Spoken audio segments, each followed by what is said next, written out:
चलिए जानते हैं that what is electron affinity. Electron affinity is the energy released when an electron is added to the outermost shell of an isolated neutral gaseous atom. यानी isolated neutral gaseous atom जब अपने valence shell में electron को add करता है तो इसके result में जो अमाउंट ऑफ एनर्जी रिलीज होती है इसे इलेक्ट्रॉन एफिनिटी कहा जाता है। याद रखें कि जब कभी न्यूट्रल एटम अपने वैलेंस शेल में इलेक्ट्रॉन को गेन करता है तो इसके रिजल्ट में एनाइन फॉर्मेशन होती है।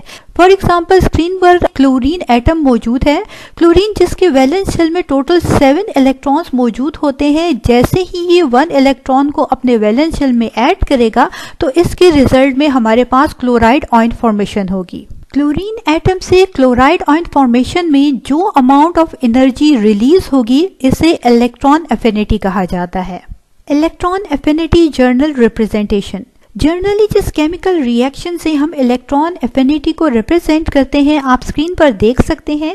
यहाँ पर कैपिटल M रिप्रेजेंट करता है किसी भी एलिमेंट को जो कि आइसोलेटेड गैसियस फॉर्म में मौजूद होगा। जैसे ही ये 1 इलेक्ट्रॉन को अपने वैलेंस शेल में ऐड करेगा तो इसके रिजल्ट में गैसियस एनायन फॉर्मेशन होगी जिसे M- से रिप्रेजेंट किया गया है। चलिए जानते हैं कि फर्स्ट, सेकंड और थर्ड इलेक्ट्रॉन एफिनिटी को हम किस तरह से रिप्रेजेंट करते हैं। जैसे कि आप स्क्रीन पर देख सकते हैं कि हमारे पास गैसियस एटम जैसे ही अपने वैलेंस शेल में 1 इलेक्ट्रॉन को गेन करता है तो इसके रिजल्ट में गैसियस एनायन फॉर्मेशन करता है। ये हमारे पास फर्स्ट इलेक्ट्रॉन एफिनिटी कहलाती है। अब ये जो हमारे पास गैसियस एनायन है जैसे ही 1 मोर इलेक्ट्रॉन को अपने वैलेंस शेल में ऐड करेगा तो इसके रिजल्ट में हमारे पास M-2 फॉर्मेशन होगी। ठीक है, अब ये हमारे पास सेकंड इलेक्ट्रॉन एफिनिटी कहलाती है। अब हमारे पास M-2, ठीक है, यानी एटम जिसके ऊपर -2 चार्ज है अपने वैलेंस शेल में 1 इलेक्ट्रॉन को ऐड करेगा तो इसके रिजल्ट में M-3 आयन फॉर्मेशन होगी। ये हमारे पास थर्ड इलेक्ट्रॉन एफिनिटी को रिप्रेजेंट करती है। याद रखिए कि हर बार हमारे पास 1 इलेक्ट्रॉन वैलेंस शेल में ऐड होगा। जैसे कि आप देख सकते हैं कि यहाँ पर फर्स्ट रिएक्शन में भी 1 इलेक्ट्रॉन ऐड हुआ तो हमारे पास M- आयन फॉर्मेशन हुई। सेकेंड में जब 1 इलेक्ट्रॉन ऐड हुआ तो हमारे पास M-2 आयन फॉर्मेशन हुई। थर्ड रिएक्शन में हमारे पास जब 1 इलेक्ट्रॉन ऐड हुआ तो M-3 आयन फॉर्मेशन हुई। इलेक्ट्रॉन एफिनिटी को कॉमनली जिन यूनिट से रिप्रेजेंट किया जाता है वो है इलेक्ट्रॉन वोल्ट्स एंड किलोजूल पर मोल। इस इलेक्ट्रॉन एफिनिटी एंडोथर्मिक और एक्सोथर्मिक रिएक्शन। जी हाँ फ्रेंड्स, क्या आप बता सकते हैं कि हमारे पास इलेक्ट्रॉन एफिनिटी एंडोथर्मिक या फिर एक्सोथर्मिक रिएक्शन है।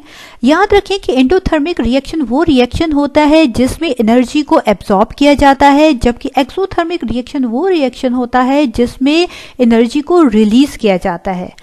अब हम इजीली बता सकते हैं कि हमारे पास इलेक्ट्रॉन एफिनिटी एक एक्सोथर्मिक रिएक्शन है, क्योंकि जैसा कि हम डिस्कस कर चुके हैं कि क्लोरीन एटम जैसे ही अपने वैलेंस शेल में 1 इलेक्ट्रॉन को ऐड करता है तो इसके रिजल्ट में क्लोराइड आयन फॉर्मेशन होती है और इस दौरान जो एनर्जी रिलीज होती है इसे इलेक्ट्रॉन एफिनिटी कहा जाता है। क्योंकि यहाँ पर एनर्जी रिलीज हो रही है इलेक्ट्रॉन को ऐड करने की वजह से, यही वजह है कि इलेक्ट्रॉन एफिनिटी एक एक्सोथर्मिक रिएक्शन है। Electron affinity trends. चलिए जानते हैं कि पीरियोडिक टेबल में down the group and across the period electron affinity trends क्या हैं। पीरियोडिक टेबल में जैसे ही हम टॉप से बॉटम की तरफ यानी कि डाउन द ग्रुप मूव करते हैं तो हमारे पास इलेक्ट्रॉन एफिनिटी डिक्रीज होती है। उसकी रीजन कुछ ये है कि जैसे ही हम मूव करते हैं टॉप से बॉटम की तरफ ग्रुप में तो हमारे पास एटॉमिक साइज इंक्रीज होता है। एटॉमिक साइज के इंक्रीज होने की वजह से इफेक्टिव न्यूक्लियर चार्ज डिक्रीज होता है और जिसकी वजह से हमारे पास इलेक्ट्रॉन एफिनिटी भी डिक्रीज होती है डाउन द ग्रुप। जबकि पीरियोडिक टेबल में जैसे ही हम लेफ्ट से राइट की तरफ यानी अक्रॉस द पीरियड मूव करते हैं तो हमारे पास इलेक्ट्रॉन एफिनिटी इंक्रीज होती है। वो इसलिए क्योंकि जैसे ही हम अक्रॉस द पीरियड मूव करते हैं हमारे पास एटॉमिक साइज डिक्रीज होता है। याद रखें कि एटॉमिक साइज के डिक्रीज होने की वजह से इफेक्टिव न्यूक्लियर चार्ज इंक्रीज होता है। यही वजह है कि इलेक्ट्रॉन एफिनिटी भी अक्रॉस द पीरियड इंक्रीज होती है। जैसा कि आप स्क्रीन पर देख सकते हैं कि हमारे पास एटम्स जो कि अक्रॉस द पीरियड जनरली इनका साइज जो है वो डिक्रीज होता जा रहा है। अब साइज के डिक्रीज होने की वजह से क्या होता है कि हमारे पास साइज तो डिक्रीज हो रहा है, लेकिन हम जानते हैं कि जैसे ही हम लेफ्ट से राइट की तरफ मूव करते हैं हमारे पास एटॉमिक नंबर इंक्रीज होता जाता है, यानी कि न्यूक्लियस में नंबर ऑफ प्रोटॉन्स इंक्रीज होते जाते हैं। यही वजह है कि अक्रॉस द पीरियड हमारे पास इफेक्टिव न्यूक्लियर चार्ज इंक्रीज होता है, क्योंकि हम जानते हैं कि जो न्यूक्लियर चार्ज होता है वो डिपेंड करता है नंबर ऑफ प्रोटॉन्स पे। जितने ज्यादा नंबर ऑफ प्रोटॉन्स होंगे उतना ही ज्यादा उसका न्यूक्लियर चार्ज होगा।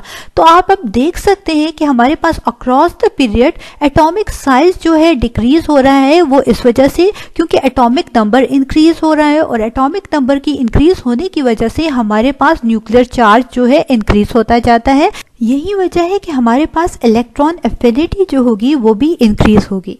फ्रेंड्स, याद रखें कि इलेक्ट्रोनेगेटिविटी, आयोनाइजेशन एनर्जी और इलेक्ट्रॉन एफिनिटी तीनों की जो ट्रेंड्स हैं वो सेम है, यानी कि हमारे पास डाउन द ग्रुप डिक्रीज होंगे जबकि अक्रॉस द पीरियड हमारे पास ये इंक्रीज होंगे।